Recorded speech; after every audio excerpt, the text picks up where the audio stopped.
Ok, ça rec ou quoi là? On se fait une petite vidéo quoi là? Yes I. Buongiorno tout le monde, j'espère que vous allez bien. Punaise, la dernière fois que j'avais fait une vidéo un peu légende, un peu histoire sur la Polynésie, nous avions vu la cosmogonie. La cosmogonie, c'est la création de l'univers selon des légendes et tout.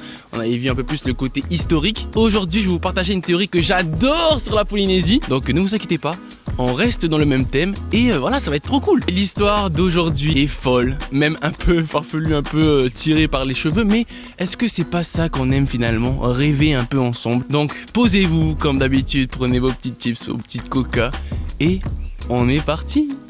Yes I.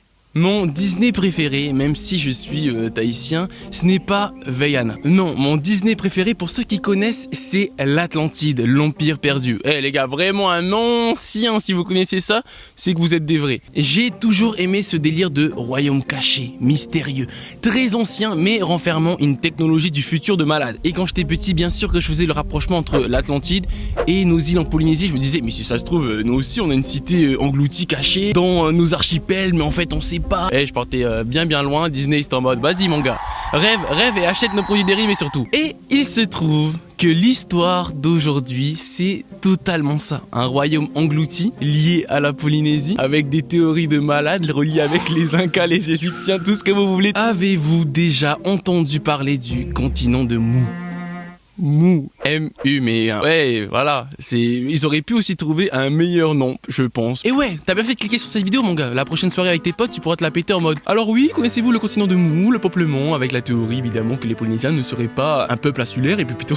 Le continent de Mu serait un continent mythique submergé à la suite d'un cataclysme comme l'Atlantide ou la Lémurie. La Lémurie je connaissais pas, mais c'est le même principe et il arrive très souvent qu'on les confonde. Ce qui les différencie évidemment c'est leur localisation. Mu se situerait dans le Pacifique, l'Atlantide dans l'océan Atlantique et la Lémurie dans l'océan Indien. Évidemment, le continent de Mu n'est pas arrivé comme ça dans la conscience collective et dans le rêve de l'humanité, j'ai envie de dire. Il faut passer par 3 acteurs principaux, 3 chercheurs et écrivains. On entend parler de Mu pour la première fois par le missionnaire Charles-Étienne Brasseur de Beaubourg. Le gars, il a pas fait dans la simplicité quoi, vraiment. Ils ont pris tous les noms compliqués français, un peu bourgeois, ils les ont tous fusionnés. Bra. En 1867, il traduit un codex maya découvert au Yucatan. Le Yucatan, c'est au Mexique. Voilà, petite info, gratos. Et affirme avoir déchiffré une histoire de terre engloutie dans l'océan Pacifique. Par la suite, Auguste Le Plongeon, photographe français et écrivain, tente également de traduire le codex, mais situe le continent dans l'océan Atlantique. Commence déjà à théoriser la civilisation moulienne. Donc oui, c'est ceux qui viennent de Mu. Est-ce que c'est les Muliens ou les Mouliens? J'en sais rien. Ok les gars, c'est une histoire, laissez-vous aller. La civilisation moulienne qui aurait disparu il y a cela plusieurs milliers d'années. Il s'avance aussi sur leurs avancées scientifiques et technologiques qui dépasseraient celles de son époque et sur la destruction du continent provoquée par les dieux, car ces derniers les jugeaient décadents. Ouais bon, finalement c'est l'histoire de l'Atlantide avec les dieux qui punissent les humains parce qu'ils ont une technologie. T'es pas très original le plongeon, j'ai envie de dire. Parce que oui, il faut savoir qu'il a rajouté un peu de spicy, un petit peu de magie à tout ça, puisque le plongeon est un fan des francs-maçons.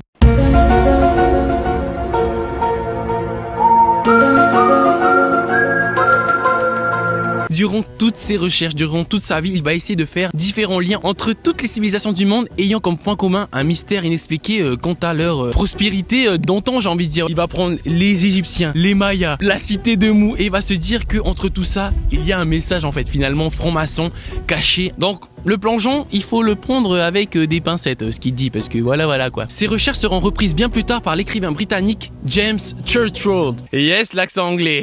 Il fait une toute autre proposition sur le continent de Mu et le situe au milieu de l'océan Pacifique. Il fait part de ses recherches dans son ouvrage Mu, le continent perdu, publié en 1926. Bon déjà les gars, il va falloir se mettre d'accord. Mu, c'est soit dans l'océan Pacifique, puis après l'Atlantique. Il y a aussi l'Inde qui va arriver, vous allez voir. Et puis là on revient dans l'océan Pacifique. Ce gars là, Churchward, finalement, il a vu qu'il y avait un petit peu de magie, un petit peu de mystère, un petit peu de technologie. Il s'est dit ça sent bon un peu les pesos et je vais me faire un max d'argent en faisant une série de livres. Parce que évidemment les gars, à l'époque c'était pas le game des séries Netflix ou des vidéos YouTube. Le gars il a juste vu un max de moula tomber du ciel, enfin plutôt remonter des profondeurs de l'océan.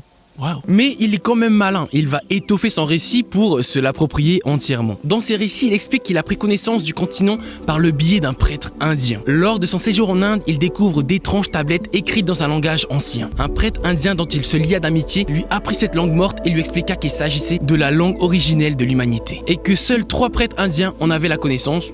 Plus lui, du coup. Mais t'es super chanceux en fait, James. Il lui expliqua aussi que ces tablettes ont été rédigées par les Nahakals. Ce serait une confrérie religieuse d'origine de Mu qui serait aussi l'origine de l'humanité. Ils seraient dotés aussi de pouvoirs, ce seraient des héros finalement, des demi-dieux. Maui, si vous connaissez aussi un héros extrêmement populaire dans la culture polynésienne, serait lui aussi finalement un Nahakals, originaire de Mu. Ils auraient été dispatchés à travers le globe pour enseigner la religion, les sciences, les technologies et finalement aider l'humanité. Toujours dans l'objectif d'étoffer la thèse de ce continent disparu, il va utiliser le patrimoine archéologique des îles du Pacifique, comme les statues de l'île de Pâques, les ruines de l'île de Pompéi. C'est pas Pompéi à Rome ou en Grèce et tout là avec le cataclysme avec le volcan, mais c'est une île se situant dans la Micronésie. Ok ?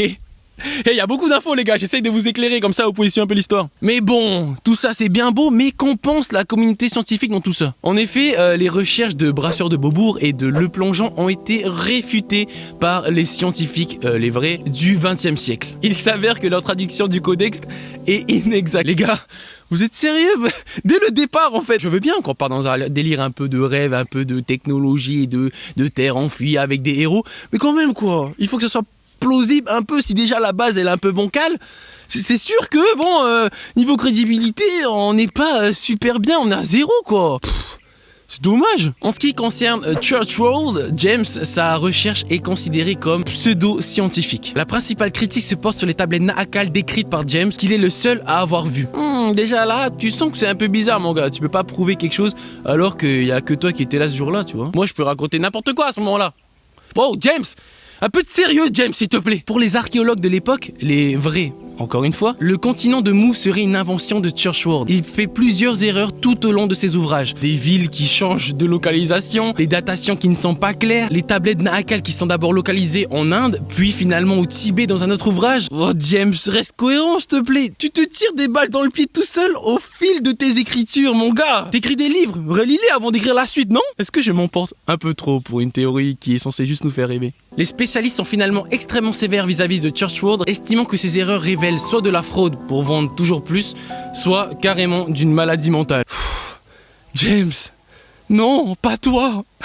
Et de notre point de vue à nous Polynésiens, l'existence d'un énorme continent qui nous aurait aussi peut-être aidé lors de la migration à découvrir tout le Pacifique est finalement complètement ridicule. Quand on sait l'importance de l'océan et de la mer dans nos cultures, notre savoir-faire dans la construction de pirogues pour explorer toujours plus loin, ce n'est pas possible. Pour nous, vous voyez, l'océan n'est pas un obstacle. L'océan, c'est un lien qui nous réunit, c'est une source de vie qui nous connecte entre peuples du Pacifique. C'est une énorme route, pas un mur. On est tous cousins, on est tous frères dans le Pacifique les gars. De Hawaï à Nouvelle-Zélande à l'île de Pâques, c'est nous. Et qu'est-ce qui nous relie? L'océan. L'océan ma gueule. Yes I. Bref, en tout cas, je trouve ça fou les gars, qu'un rêve ait pu finalement stimuler autant d'esprits scientifiques. Les gars se sont démenés pour essayer de prouver que peut-être il y a un continent. Non mais les gars, regardez, j'ai trouvé des tablettes et tout. Finalement, ce qui nous fait vibrer, les gars, bon, c'est l'argent, James. On a compris que ce qui te fait vibrer, c'est l'argent. Mais ce que je voulais dire, c'est voilà, cet esprit, pouvoir finalement s'évader dans des récits toujours plus fous. En tout cas, j'espère que ça vous a plu. Merci d'avoir partagé le moment avec moi. Voilà. N'hésitez pas à partager, à vous abonner, les gars. On est bientôt 10 000. Merci pour tout. Et voilà, restons dans le rêve, restons dans l'aventure. À toutes.